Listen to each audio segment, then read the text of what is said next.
Guys, another day, another episode na naman. Sa araw na to, ito palang ting nahuli oh. Swiss Miss Milk Chocolate. Nagpagupit pala tayo kasi sobrang maigang ng ulo ko.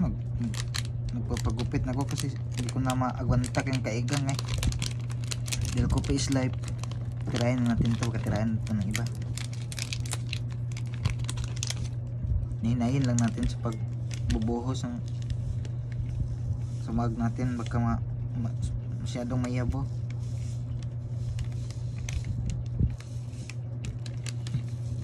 Nihinay lang.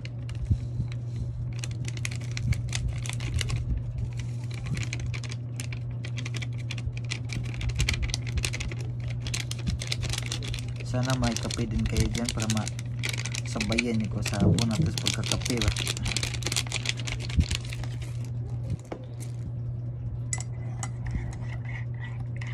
Luin mo natin, nahinayin natin paghalo, baka mauusik siya, sayang kayo.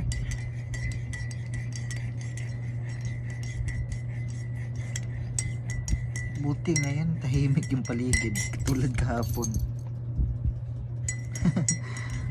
Parang himala yata ngayon ang tahimik ng paligid. Walang nag-iingay.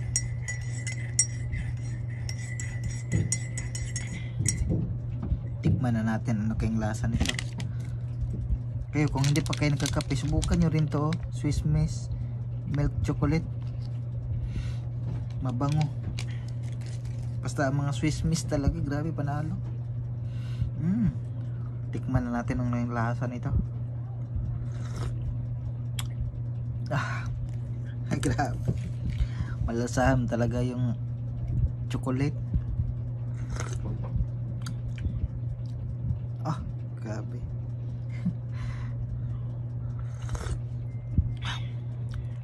Grabe talaga, panalo yung lasa. Malasam talaga yung puro chocolate mo, no? Sa Swiss Miss na to. Grabe, the best. The best talaga yung lasa. Kalagay pa dito midwheat real milk.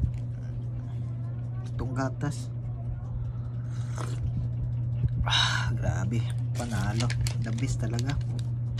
Swiss Miss ang the best talaga, panalo. Ang sarap ng lasa.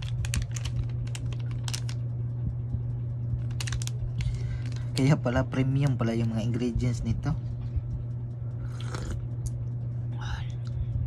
The best.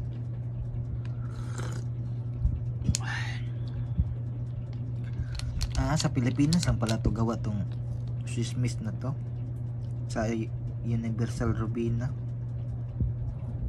Swiss Miss baka naman.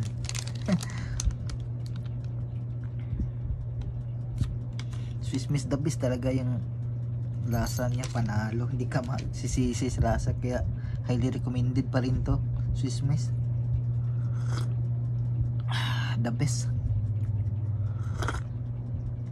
Grabe, pag natikman mo to hindi ka talaga magsisisi. Grabe, ang sarap.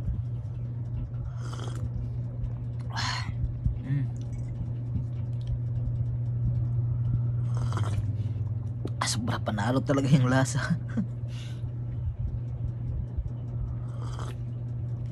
Grabe, ayos. Kaya kayo kung hindi pa kayo nagkakape, subukan nyo na rin para malaman nyo yung pinagsasabi ko dito.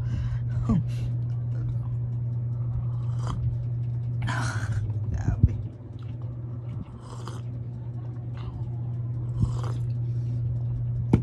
Dito na lang.